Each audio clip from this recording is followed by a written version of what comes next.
ഉപയോഗശൂന്യമായി അടച്ചിട്ട് കാസർഗോഡ് നഗരസഭയിലെ ശാന്തി കവാടം വാതക ശ്മശാനം. ബോയിലർ ഉൾപ്പെടെ തകരാറിലായതോടെ നഗരസഭയിലെ ജനങ്ങൾ ആശ്രയിക്കുന്ന ശ്മശാനം അടച്ചിട്ടിരിക്കുകയാണ്.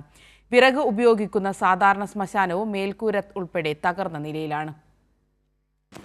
2 കോടി രൂപ ചെലവിൽ കാസർഗോഡ് നഗരസഭ നുള്ളിപ്പാടി ചെന്നിക്കരയിൽ നിർമ്മിച്ച വാതക ശ്മശാനം തുടർച്ചയായ തകരാറുകൾ കാരണം വളരെ കുറഞ്ഞ കാലം മാത്രമാണ് ഉപയോഗിക്കാൻ കഴിഞ്ഞത്.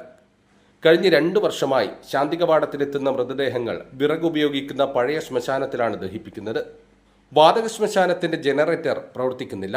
പുകക്കുഴലും ബോയിലറും തകരാറിലായി. പഴയ ശ്മശാനത്തിന്റെ ചെറിയ കെട്ടിടം മേൽക്കൂര തകർന്ന നിലയിലാണ്. നിലവിൽ വിറകുപയോഗിച്ച് ദഹിപ്പിക്കുന്ന പള്ളം ശ്മശാനത്തിലേക്ക് മൃതദേഹം കൊണ്ടുപോകേണ്ട ഗതികേടിലാണ് ജനങ്ങൾ. ആകെ 2 വർഷം മാത്രമാണ് ഇത് പ്രവർത്തിച്ചത്. 2 വർഷം പൂർണ്ണമായിട്ട് പ്രവർത്തിച്ചോ എന്ന് പറയാൻ വേണ്ടി കഴിയില്ല. ഇപ്പോൾ ഇത് 2 വർഷമായി ഇത് അടച്ചിട്ടിരിക്കുകയാണ്. ഇവിടെ വലിയ പ്രയാസമാണ് ഈ വാതക ശ്മശാനം അടച്ചിട്ടതുകൊണ്ട് ജനങ്ങൾ നേരിടുന്നത്. ഇവിടെ ആളുകൾ മരിച്ചാൽ ഒന്ന് ദഹിപ്പിക്കാനുള്ളൊരു സംവിധാനം ഇപ്പോൾ നിലവിൽ കാസർഗോഡ് മുനിസിപ്പാലിറ്റിക്കകത്ത് ഇവിടെ ഇല്ലാത്തൊരു സ്ഥിതിയാണ് ഇപ്പോൾ നിലവിലുള്ളത്. അപ്പോൾ ഇത് തുറന്നു കൊടുക്കാത്ത വലിയ പ്രയാസമാണ് ജനങ്ങൾ നേരിടുന്നത്. ഇതിൽ നിരന്തരമായി കൗൺസിലിൽ ആവശ്യപ്പെട്ടിട്ടും ഈ വിഷയത്തിൽ പരിഹാരം കാണാൻ വേണ്ടി അധികൃതർ തയ്യാറാവുന്നില്ല എന്നുള്ളതാണ് ഇതിൻ്റെ പ്രധാനപ്പെട്ട വിഷയം. വാർഷിക അറ്റകുറ്റപ്പണികൾക്കുള്ള തുക പോലും കൃത്യമായി ഉപയോഗിക്കുന്നില്ല. ശാന്തി കവാടത്തിന്റെ തകരാറുകൾ പരിഹരിച്ച അടിയന്തരമായി ഉപയോഗയോഗ്യമാക്കണമെന്നാവശ്യപ്പെട്ട് പ്രതിഷേധത്തിനൊരുങ്ങുകയാണ് നാട്ടുകാർ. കൈരളി ന്യൂസ്, കാസർഗോഡ്.